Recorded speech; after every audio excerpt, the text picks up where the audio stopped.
JDU के अंदर से सवाल पूछे जा रहे हैं कि क्या अब वक्त आ गया है एक बार फिर से पलटी मारने का, या फिर चुनाव नतीजों का इंतजार किया जाए, क्योंकि एनडीए के अंदर जेडीयू पूरी तरह से अलग थलग पड़ गया है और अमित शाह की रणनीति कहें या फिर नीतीश की कमजोरी, मुश्किल में जेडीयू ही दिखाई दे रहा है। 20 साल में पहली बार सीएम पद हाथ से फिसलता दिख रहा है और पहली बात तो यह है कि एनडीए जीत पाएगा, इस पर भी संदेह है। तो दूसरी तरफ अगर जीत मिली तो नीतीश को सीएम पद मिल पाएगा?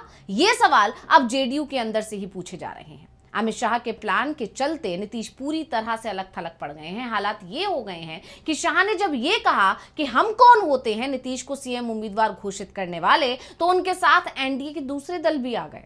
शाह के बयान पर जब विपक्ष ने सवाल किए कि नीतीश को सीएम उम्मीदवार घोषित क्यों नहीं किया जा रहा है, तो जेडीयू में बीजेपी के करीबी भी कह रहे हैं कि शाह ठीक ही तो कह रहे हैं। वो कौन होते हैं इस बात का ऐलान करने वाले कि एनडीए से कौन सीएम होगा? पहले नतीजे आए फिर तय करेंगे। तो आज हम अपनी स्पेशल रिपोर्ट में नीतीश के खिलाफ एनडीए में खुले मोर्चे को लेकर ही करने जा रहे हैं बात। नमस्कार, मैं हूं अंशिता।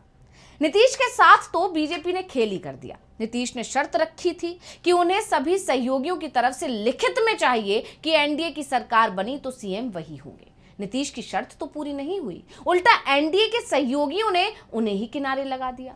जी हां, चुनाव के बीच एनडीए के अंदर नीतीश के खिलाफ ही मोर्चा खुल गया है। नीतीश अकेले पड़ गए हैं और बड़ी बात यह है कि उनके अपने लोग ही उनके साथ खड़े नजर नहीं आ रहे हैं। अब नीतीश की ये हालत देखकर कहा जा रहा है कि विपक्ष ने जो दावे कई महीनों पहले से करना शुरू कर दिया था वो सही साबित हुए।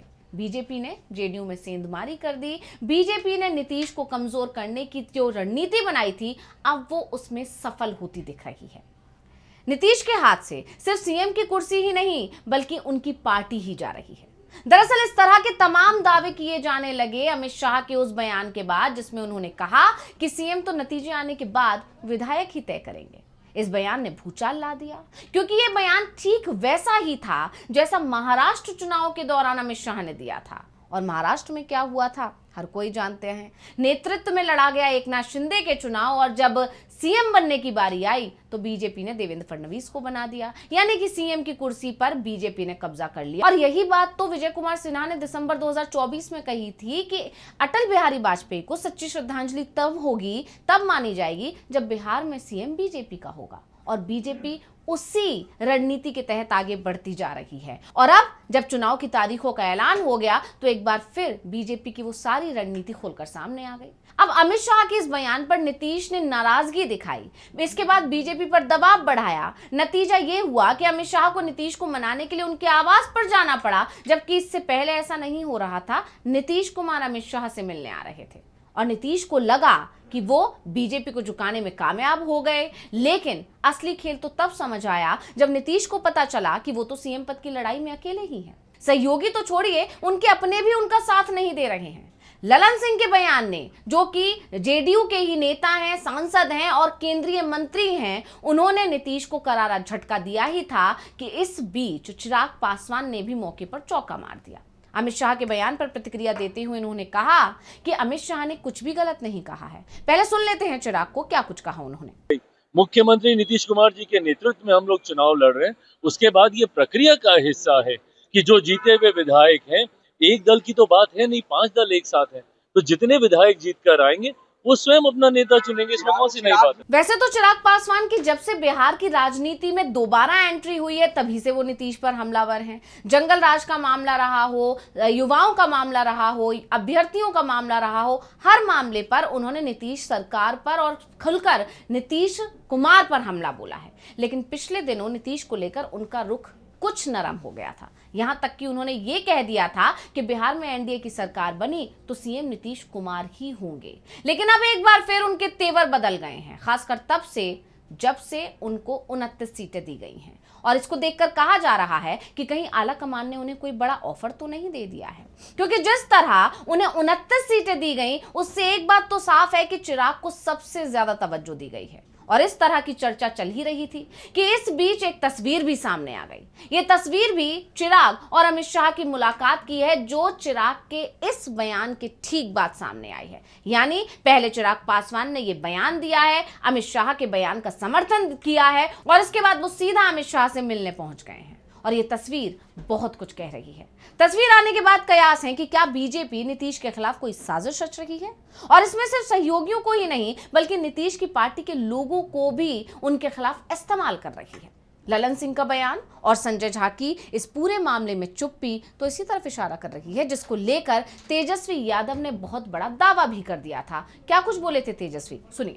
की सरकार एक इंजन भ्रष्टाचार में तो दूसरा इंजन अपराध में है, और बिहार की जनता इस बार बदलाव चाहती है, और इस बार बदलाव तय है। लोग मोदी जी गुजरात में फैक्ट्री लगवाते हैं, विक्ट्री चाहिए बिहार में। अब बिहार की जनता हर किस नहीं देखेगी। अब जनता दल यूनाइटेड नीतीश कुमार जी नहीं चला रहे, बल्कि ललन सिंह चला रहे हैं। अब जनता दल यूनाइटेड संजय झा चला रहे हैं और विजय चौधरी चला रहे हैं। अब नीतीश कुमार जी का जनता दल यूनाइटेड नहीं रहा। ये तीनों नेता बीजेपी के हाथों बिक करके नीतीश जी को इन लोगों ने बर्बाद कर दिया, और पूरा समाज जो है इन लोगों से बदला लेने का काम कर रहा है। तेजस्वी कह रहे हैं कि जेडीयू को अब नीतीश नहीं ललन सिंह और संजय झा चला रहे हैं। और अब बड़ी बात यह है कि ये बयान दिए हुए तेजस्वी को काफी समय हो चुका है, लेकिन अभी तक ना तो ललन सिंह की तरफ से और ना ही संजय झा की तरफ से और ना ही किसी और दूसरे जेडीयू नेता की तरफ से तेजस्वी के बयान पर कोई पलटवार किया गया है। अब नीतीश के अपनों की इस चुप्पी ने तेजस्वी के दावों पर एक तरह से मोहर लगा दी है। दरअसल तेजस्वी ने यह बयान तब दिया जब ललन सिंह ने नीतीश कुमार का समर्थन करने के बजाय अमित शाह के बयान का समर्थन किया था। क्या कुछ बोले थे, सुनिए। तक इंडिया अलायंस ने सीट शेयरिंग की घोषणा नहीं की है, लेकिन सिंबल बांटा जा रहा है सर।